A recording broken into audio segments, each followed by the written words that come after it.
Hey, Southern Nevada, let's talk about your tap water. Despite its hard mineral-forward taste, your water meets safety standards and keeps you healthy. Sourced from the Rocky Mountains, it's tested 300,000 times, ensuring your tap water meets or surpasses the highest quality standards. Hey, I grew up on the stuff and I turned out all right. You've got a lot on your plate. SNWA is taking care of what's in your glass. Learn simple ways to enhance the taste at snwa.com. SNWA is a not-for-profit water agency. For almost a century, gambling and tourism have been the twin engines of our economy. And for about as long, we've heard people say that we need different kinds of businesses to weather economic storms. Today on CityCast Las Vegas, I'm joined by Shawnee Coleman and Andrew Woods, both of whom work closely in the world of our economic vitality. We discuss the projected impact of tariffs and trade wars and if Vegas is headed towards a recession. It's Wednesday, June 11th. I'm David Figler, and here's what Las Vegas is talking about.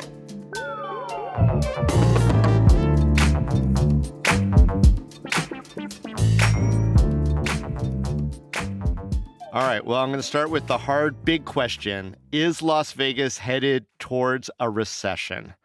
Well, I know that there is a formal definition of a recession, which I'm sure Andrew can recite. I will say there's a softening of our economy, but I'll let Andrew speak to the R word. Sure. Well, and I guess as the economist, it always kind of lands on me to have to explain what we think of a recession versus what the average person kind of thinks and how they feel about the economy versus how we're defining it. So a recession formally is two negative quarters of real GDP growth. At least that's kind of the rule of thumb that has been used.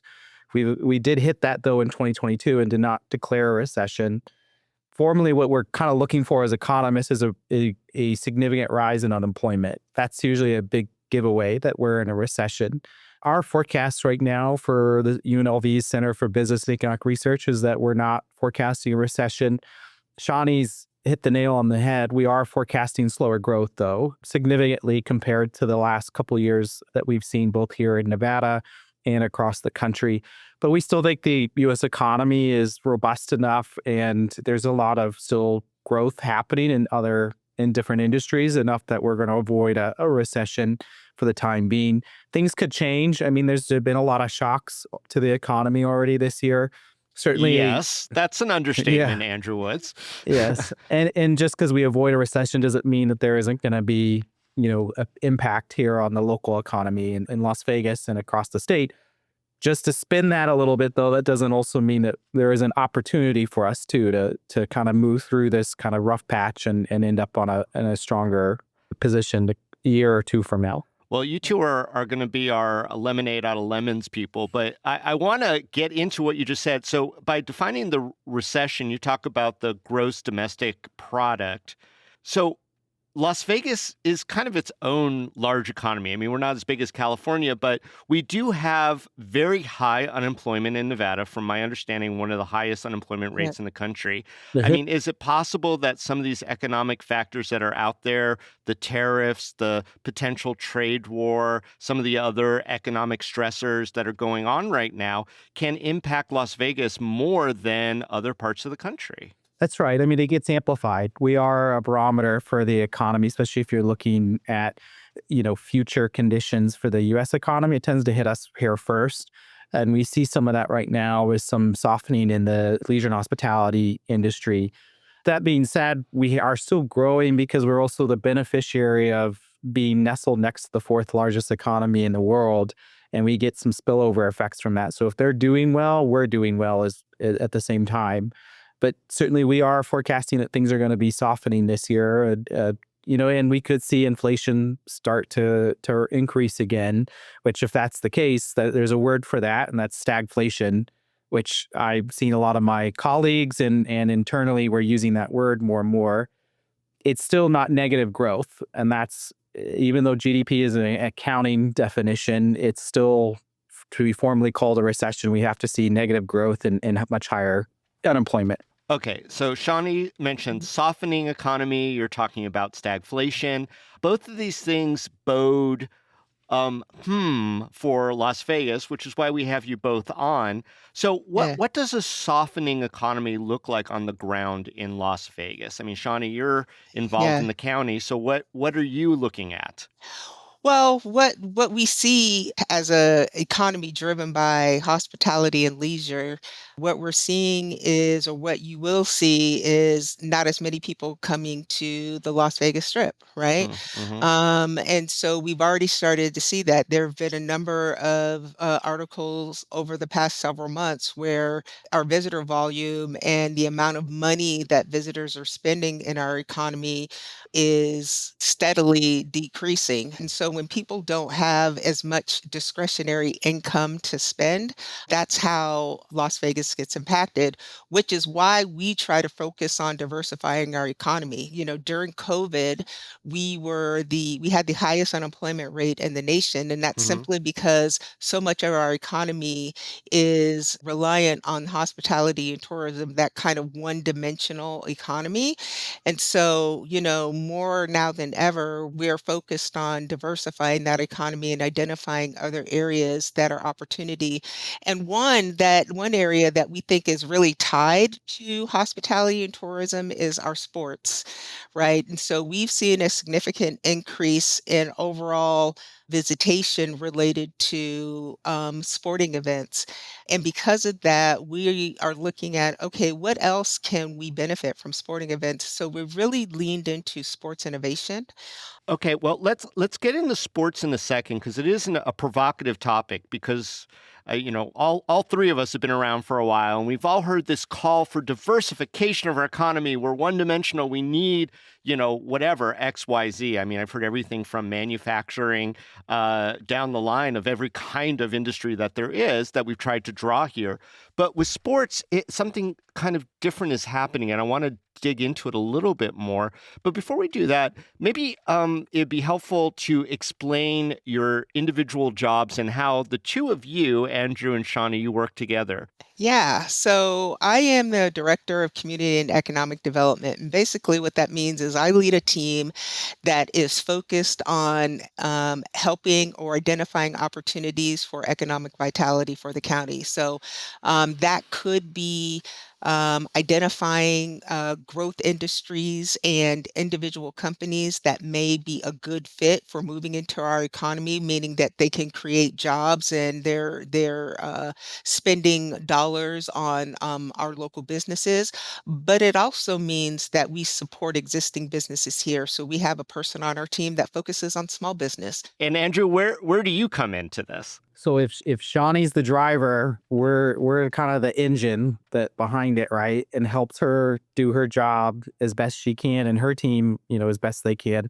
So I run the Center for Business and Economic Research. We've been around for 50 years. As of this year, we're a state agency or center within the Nevada System of Higher Education and within UNLV at the business school where we do applied economic research. What that means is we go in and we do the actual analysis and use the tools of economics to basically come up, give kind of a strategy or just a broad sense of what's the problem and what is maybe the broad scope of a solution. But we don't make the solutions, right? That's what Shawnee and the people on the ground are doing to bring businesses here. All right. Well, I want to circle back to sports because for many years, people were talking about having professional sporting teams and stadiums in the Las Vegas area as some sort of, panacea, some sort of salvation for potential economic woes.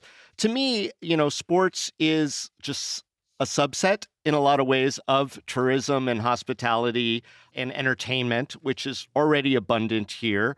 Las Vegas has invested in sports to diversify the economy, as you both mentioned. $750 million in public funding for a Legion Stadium. Approximately $380 million of public funding has been pledged to the Futures Ace Stadium if they meet certain thresholds and that has actually moved forward. We saw a lot of very sunny forecasts for those sport franchises, for sporting events like F1, et cetera. Some people have questioned whether or not those numbers were as robust for our economy if we got, in other words, enough return on investment.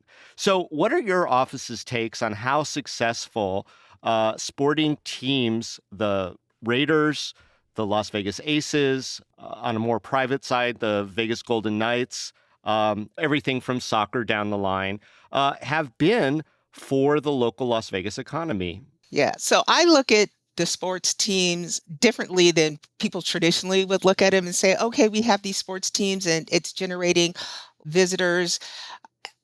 All of that is great. But I think what it does is it creates opportunity for what we call a tangential or spinoff, right? And so the Raiders are here, great. The Aces are here, great. But from an economic development standpoint, the thing that important are the opportunities it creates to support those businesses. We're a hospitality city, and a good portion of our small businesses are businesses that support our hospitality industry, right? Mhm. Well, the same thing is happening or starting to happen with sports. Well, Shauna, give me some examples of the kind of small businesses that thrive when there's sports teams in our community. Innovation, for instance, is I'll just say in general, right? So there is a company out here that built a new type of soccer cleat. There is a company out here, a gentleman, this kind of straddles both sports and health, but he has a platform that allows people to help measure stress. And so Keep him all away from me. yeah. His Um, instruments will break. yeah. All of these things, they're not directly tied to a franchise specifically, but what they're doing is they're creating an industry to support those sports franchises, right? And so these are entrepreneurs and small businesses, and we know small businesses eventually have the opportunity to turn into big businesses. And so this is where we think there's an opportunity to further diversify the economy using sports, not just by the teams being here, but creating an environment where all of those tangential businesses have an opportunity to grow and thrive. What about And you, Andrew? What's your take on it? yeah, I was going to say, David, so we've put out a white paper 3 years ago, and then we've got a dashboard we just released this year about the sports economy in Las Vegas, kind of showing, again, that more tangential impact beyond just the games we all know, love, and see and buy tickets to.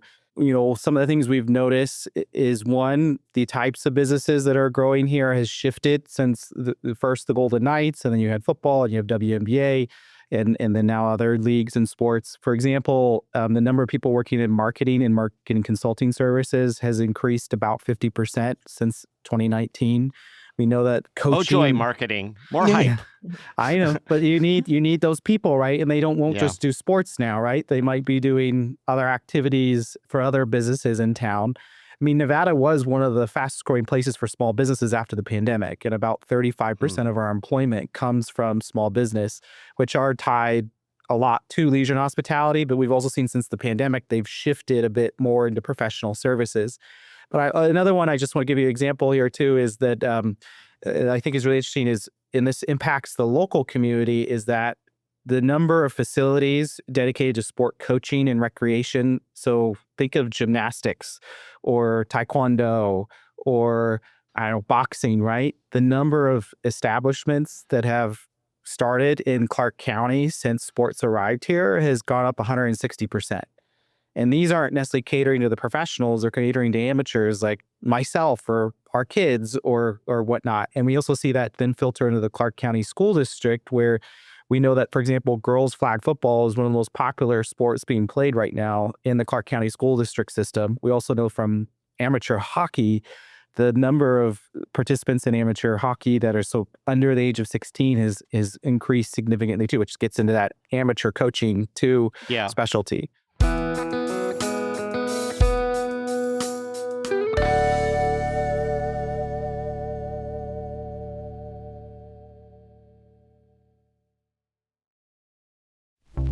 Hey y'all, Father's Day is coming up Sunday, June 15th, and if there's one thing I know from my dad and my father-in-law, it's that dads everywhere love bacon, burgers, and craft beer. And there is one amazing place in town that brings all three together like a flavor-fueled fever dream. That's Slater's 50/50. From Friday, June 13th through Father's Day Sunday, every dad who dines in gets a free bottle of their signature bacon salt to take home. Want to go all out? Join them for their one-of-a-kind Father's Day bacon candle making class and bacon lovers breakfast. It's fun, it's flavorful, and yeah, it smells like bacon. Advance tickets are required, and when you're there, don't sleep on the frickles. That's the fried pickles. Yum. 2 locally owned Las Vegas locations. On the west side, check out Lake Mead and Buffalo. On the south side, Silverado Ranch in Bermuda. Tickets and full event details are at Slaters5050lasvegas.com. This episode is brought to you by San Pellegrino. A meal isn't just about what's on your plate. It's about what you bring to the table. San Pellegrino believes the table is where the best of life happens. That's what makes gathering around it so rich and rewarding. And with their unique sparkling natural mineral water, San Pellegrino brings its best so you could bring yours. Andrew, I want to pivot this way. As the Las Vegas population and the area grows, what industries have you identified to come to Las Vegas that would help us not rely so much on leisure and hospitality? Well, and to be fair, that's the stuff that keeps me up at night, but it's healthcare. We have looked at this in more ways than one, and I know Shani and her team are working on this, but healthcare to us seems the most kind of obvious place right now we can get improvement. And that does connect back to the sports economy because you can get sports medicine, which we've hosted events talking about. We know that the demand with population, which we're estimating another 387,000 people moving here in the next 10 years, that healthcare and that demand is only going to increase. If we could make some investments that look beyond 6 months and say, look at 6 years to 60 years in healthcare, we could also then start recruiting some high-tech healthcare manufacturing. So we have really good researchers here in town at UNLV or at the different centers and institutes, but we could also attract maybe some pharmaceuticals. Like there's a lot of opportunity in healthcare, in my opinion, to diversify the economy. And what I like about healthcare compared to certain other industries is it is on a different business cycle. So if tomorrow we're thrown into a recession, I still believe healthcare spending is going to go up because of the nature of our aging population and population growth and then the demand for services around healthcare. And we also know we export so much of this healthcare to other states. A lot of people, when they need quality care, don't stay in Nevada because it's going to take 3 to 6 months just to see a doctor. They're going to go to Southern California. Oh, it is our shame in a lot of ways. Yeah. We just show up. So, Shani, what challenges have there been from having folks in that industry, in healthcare and related healthcare businesses, come to Las Vegas? I think some of the challenges come from just the way our system is set up. I know, one of the legislative sessions, they made changes to malpractice laws that created some challenges for doctors, and we had some doctors leave. But Andrew is absolutely right regarding healthcare. During the recession, and I worked on this when I was at the city of Las Vegas for a number of years, but during the recession, healthcare was one of the industries that we actually saw grow. And so one of the things I did when I was at the city of Las Vegas, I worked with a team to help establish the Las Vegas Medical District. And the purpose behind that was to focus on healthcare, and that really is twofold, right? It's to improve the quality of healthcare that we have here, but it was also healthcare is one of those places where you have traditionally high-paying jobs. Not just talking about doctors, but you're thinking about nurses and all of the people who are engaged in healthcare. Sure, tax down the line. Yeah. And so during was it 2019 session or maybe, 2019, maybe 2021, we were at the city of Las Vegas, we were engaged in helping UNLV establish its medical school. And the whole purpose behind Southern Nevada getting its own medical school was to create homegrown opportunities to grow doctors, right? We know that doctors traditionally stay in a place where they do their residency. And so if we could create that opportunity through a UNLV School of Medicine, then that's what we did. And so we built the medical district kind of around that. And Yeah. I'm happy to say that even though I don't work for the city of Las Vegas anymore, the work that I did laid some groundwork, and the medical district is still starting to thrive. I mean, the school now has a building, the Kirk Kerkorian School of Medicine, that's Oh, yeah. I mean, the operating. Las Vegas Medical District is all the rage, and then people are Yeah, talking about housing around that. People are talking about exactly. transportation around that. And I really appreciate that you both bring up healthcare as sort of a number Yeah, one other industry. I know you both are very big on, and really everyone is, politicians and regular people too. We all want to support small businesses. Let me ask either one of you to jump in. Is this an economy right now where a small business has a chance to succeed in Las Vegas? And I guess the follow up to that is, what are you doing to make it easier? We have been working on where we stand with small business today in Southern Nevada. And I could say, we know that 1 in 5 existing businesses today were started after the pandemic, and they're also small businesses. We know they're about 35% of the employment in town. And we know that they shifted a lot from supporting leisure and hospitality to being more about professional services and retail. And where I'm kind of concerned right now, and we're doing some active research on this as we speak, is what's the impact also of tariffs and Yeah, ongoing trade negotiations, yeah, because they are much more vulnerable to those impacts than, say, Apple. The people who fix the iPhone versus the people who make the iPhone are very different types of businesses if your screen's cracked versus if buying a new iPhone. And so we're really concerned about that. I think that Nevada has been a great place to start it for small business, and we see a lot of the entrepreneurship has happened since the pandemic, and people like Shawnee and others across the state have really helped them succeed. I think right now the challenge is that it's kind of out of our hands for the moment, given that we're in an uncertain environment with trade. And so costs to me aren't going to go down anytime soon. I think we're considering to have issues with affordability. Also financing. I mean, we have been sitting down with small businesses and the different chambers since the beginning of the year to kind of hear one-on-one with their members. And what we hear is that uncertainty is bleeding into their bottom line, meaning that they just yeah. don't know what's coming next, that they are then either frozen in indecision or they are just seeing their costs continually go up, but they're unsure how to innovate out of it. I mean, to me, the best thing that they can do right now, given the circumstances, is whatever innovation they had that got them into the marketplace in the get-go, they need to figure out what's the next innovation without also busting their bottom line, which is a huge a struggle for them already because they're a small business. They don't have lots of money to throw at a new team to go out and research and develop a whole new idea or business concept. Sure. I mean, we got to hook all these people up with the stress guy to try to. Yeah, right. Yeah, that's So, right. Shawnee, what are you telling these folks who are dealing with all this uncertainty, whether it be the tariffs or the other, consumer confidences or visitors coming to our community? Well, we're really trying to help them lean in and build what we call resiliency, right? Like, let's understand where your bread and butter is and how can we stabilize that so that way, whether it's COVID or anything else, you can weather those storms. And so we're just doing our best to make sure they are aware of all of the resources that are available. All of the resources may not necessarily be financial, right? Like, as a government entity, we don't always have the resources where we can cut everybody a check. Mm, But there are different resources out there that help them understand how to run their business more efficiently and how they can maximize opportunity. One of the programs we have is our Small Business Opportunity Program. We call it SBOP for short, but it is a virtual learning tool at Clark County where we provide small businesses with the understanding of how to become a vendor or a contractor to public agencies like Clark County.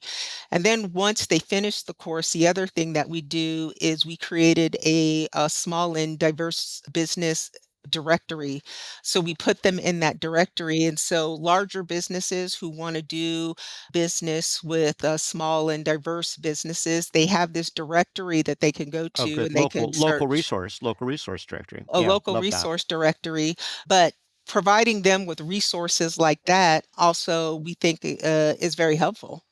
Well, generally speaking, and I think I'll end it this way. A lot of people in our community, business owners and otherwise, are feeling the hurt right now on a very personal level. Add in all the uncertainty and the changing news headlines almost every day. What practically should people be doing in an economy like this if they want to stay in Las Vegas? If, they're looking at that rent and saying, "Oh, I don't know if I could keep making that, but I do love this community." What is the best advice that you could give folks who are hurting right now? I'm going to say is visit our website at businessinclarkcounty.com. There is a section for small business, and so there are resources available. If you go to that website and you don't find something that you're looking for, give our office a call. We can connect you to Miss Kathleen Taylor. She is our small business resource person. I don't know, maybe Andrew has some other thoughts. Maybe he has some good data. Go to Sieber's website and understand what's going on with the market. I'll say that as well. Well, and I think where I'm bullish here is that our population is still continuing to grow, and as that growth brings opportunity. So I think understanding if you're a business owner or an individual, how do you change and keep up with the changing dynamics of the market given the uncertainty? I mean, at the end of the day, life's still going to go on. There's still going to be opportunities out there to earn a living. It's a question if you're an employee, are your skills lining up with the kind of jobs that you would like to work in or industries you'd like to work in or careers? I mean, I do think Vegas is a town that rolls up our sleeves and we, hustle to make a living. It's not laid back living like other Oh places. no, It's hustle is the name of the game, Yeah. Andrew. I'll give you yeah. that. And Yeah. so that's one of our strengths. And I think same thing as a business is, whatever innovation kind of got you in, obviously managing debt, I think for anyone right now should be important, given that I don't think affordability is going to get any easier the time being. But there is going to be also then more opportunities for, make another sale to, have a new business product or line. I mean, I talk to like local bakers all the time and I'm like, well, how are you staying in business beyond just your shop? And a lot of them were saying, well, for after the pandemic, it was like weddings and catering for big events because we were all, YOLO, living our life, like, hey, let's go party. Now they've shifted into more of like smaller type events that they're catering to, but then figuring out, oh, I can do online now and I can like, it's kind of weird, but you can like order cake from somewhere else, right? And so like, can you Yeah. doing the online delivery? So I just thinking about innovation and just staying up to date with all the changes in the market. Not easy, No. but maybe we could have a rule that says for every new doctor, we have to have a new baker too. There Yeah. you go. I like that. Yeah. Well, Shawnee and Andrew, thanks so much for joining us today on CityCast Las Vegas on this very Thank important you. topic. Yeah. Thank you so much for having me. Thanks, David.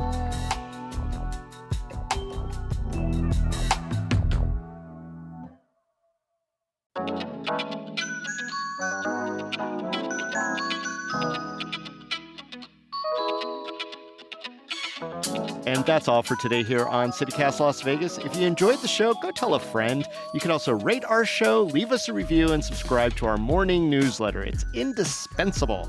We'll be back tomorrow morning with more news from around the city. Till then, stay lucky.